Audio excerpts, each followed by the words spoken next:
Assalamualaikum warahmatullahi wabarakatuh. Apa kabar semuanya anak-anakku? Semoga kalian sehat walafiat ya.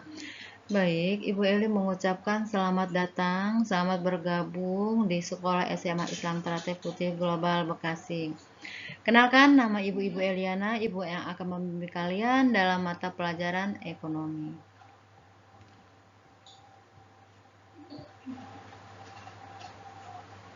Selanjutnya, untuk satu semester ini kita akan mempelajari 4 bab yang terdiri dari bab 1 yaitu tentang konsep ilmu ekonomi, bab 2 tentang masalah ekonomi dalam sistem ekonomi, bab 3 peran pelaku ekonomi dalam kegiatan ekonomi, dan bab 4 terbentuknya harga pasar dan struktur pasar. Oke. Dari keempat bab ini, Ibu akan membagi menjadi 2 bagian, yaitu bab 1 dan bab 2 itu akan menjadi materi kita untuk penilaian tengah semester. Bab ketiga dan bab keempat itu menjadi materi kita untuk penilaian akhir semester ganjil. Oke. Untuk mendapatkan nilai yang diberikan Ibu Eli harus kalian ketahui, yaitu yang pertama, untuk absen kehadiran tidak boleh lebih dari 3 kali izin. Jika kalian sakit, kalian harus menyertakan surat keterangan dokter yang diberikan oleh orang tua kalian ke sekolah, serta memberitahu tentang ketidakhadirannya kepada wali kelas masing-masing. Lalu yang kedua, setiap diberikan tugas harus dikerjakan tepat waktu, ya. Dan yang ketiga yaitu dalam kegiatan sistem pembelajaran kita, anak-anakku semuanya harus bersikap baik, sopan dan santun, ya, sehingga memiliki karakter pembelajaran yang baik.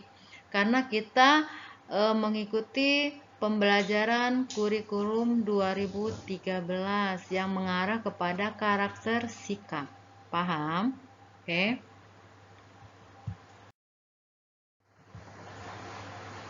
Selanjutnya, materi kita yang pertama yaitu konsep ilmu ekonomi.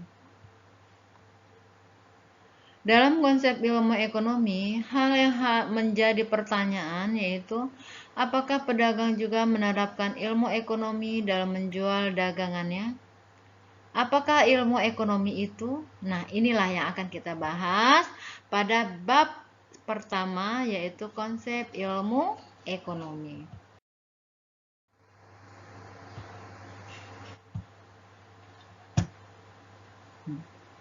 Tujuan pembelajaran diharapkan semua siswa dalam kegiatan berdiskusi memberikan interaksi yang baik, kreatif, sehingga diskusi ini dapat memberikan hasil yang baik juga.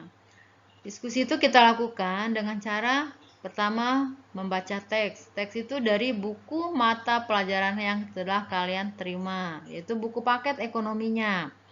Lalu dari itu kita mampu mengamati dan mampu menjelaskan tentang pengertian sejarah lahirnya ilmu ekonomi, tentang ilmu ekonomi teori dan terapan, tindakan ekonomi, motif ekonomi, serta penerapan prinsip ekonomi. Itu yang akan kita bahas dalam diskusi kelompok.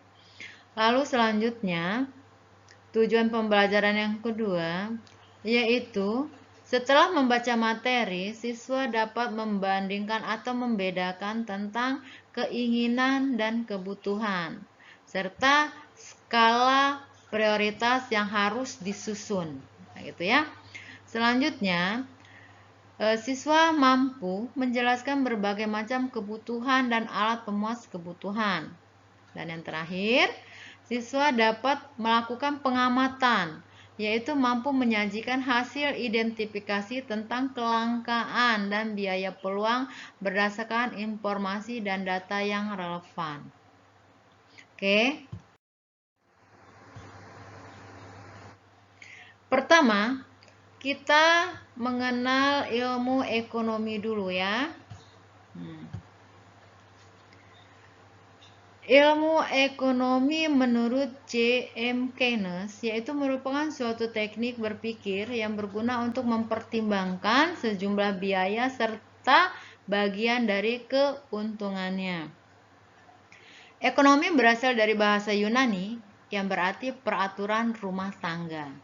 Ilmu ekonomi dipopulerkan oleh Adam Smith tahun 1723 sampai 1790 yang membawa pengaruh besar pada perkembangan ilmu ekonomi.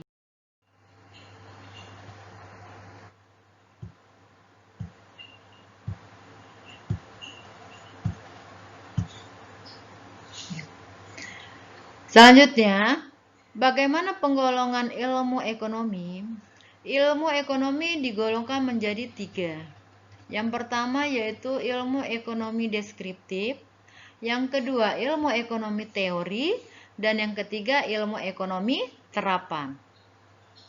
Ilmu ekonomi deskriptif yaitu ilmu ekonomi yang menggambarkan keadaan ekonomi sebenarnya berdasarkan fakta dalam perekonomian. Contohnya, ilmu ekonomi deskriptif adalah krisis moneter di Indonesia pada tahun 1998.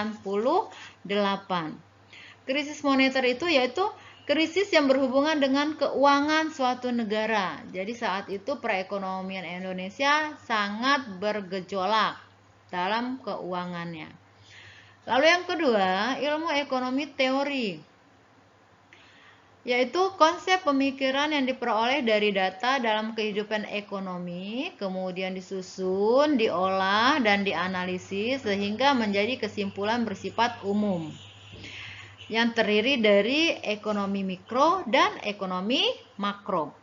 Ekonomi mikro mengkaji pilihan dan interaksi individu yang memproduksi dan mengkonsumsi suatu produk dalam suatu perusahaan atau industri. Sementara ekonomi makro adalah kegiatan perekonomian yang mempelajari mekanisme kerja perekonomian secara keseluruhan. Yang ketiga penggolongannya yaitu ilmu ekonomi terapan. Penerapan ilmu ekonomi yang menjelaskan cara kerja sistem untuk mengatasi masalah ekonomi dalam masyarakat.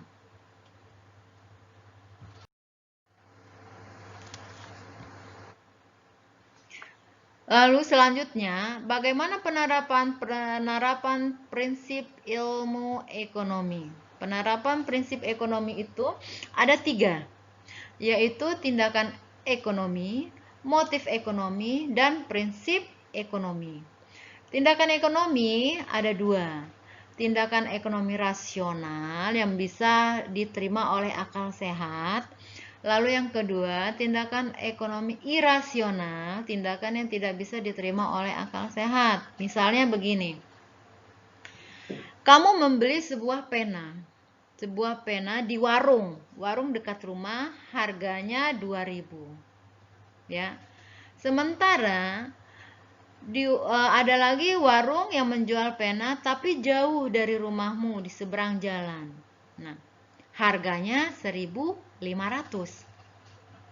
Dari segi harga, yang pertama pena harganya 2.000, harga kedua pena harganya 1.500. Kamu pasti memilih yang 1.500. Nah, itu ada perbedaan sekitar 500 rupiah. Tapi apakah kamu tahu tindakan ekonomi yang sebenarnya? Jika kamu membeli pena yang harga 2.000 dekat rumah, itu tidak ada pengorbanan. Artinya, kamu tidak memerlukan tenaga untuk berjalan, kamu tidak memerlukan biaya sebagai transport kamu.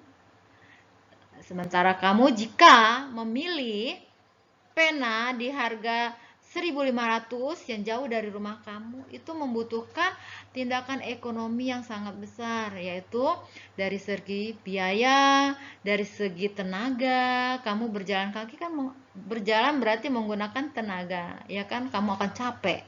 Padahal harga yang dikorbankan atau harga yang kamu pilih perbandingan tuh hanya Rp500. Oke. Oleh sebab itu, tindakan ekonomi itu harus bisa yang diterima oleh akal sehat. Tindakan ekonomi rasional. Yang tidak bisa diterima itu namanya tindakan ekonomi irasional. Seperti itu ya. Lalu berikutnya prinsip ekonomi yang kedua, motif ekonomi.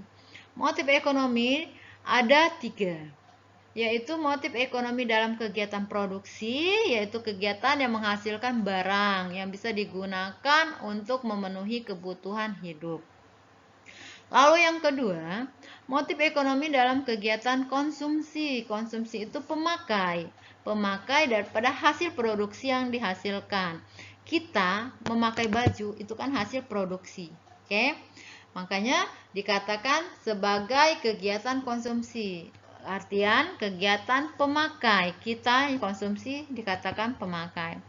Lalu yang ketiga, motif ekonomi dalam kegiatan distribusi. Distribusi itu penyalurannya, ya.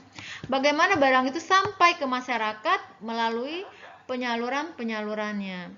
Misalnya melalui distributor, melalui di agen-agen gitu kan, baru sampai ke konsumsi pemakai atau ke konsumennya. Yang ketiga, prinsip ekonomi. Prinsip ekonomi itu ada 3, yaitu yang pertama, penerapan prinsip ekonomi dalam kegiatan konsumsi. Yang kedua, penerapan prinsip ekonomi dalam kegiatan produksi. Dan yang ketiga, penerapan prinsip ekonomi dalam kegiatan perdagangan. Nah, kesemuanya itu merupakan penerapan prinsip daripada ilmu ekonomi. Oke, sekian penjelasan dari Ibu Eli. Semoga kalian mengerti maksud dan tujuan materi kita hari ini. Selanjutnya kita akan bertemu pada pertemuan berikutnya dengan materi tentang penyebab kelangkaan. Bagaimana cara mengatasi kelangkaan, ya.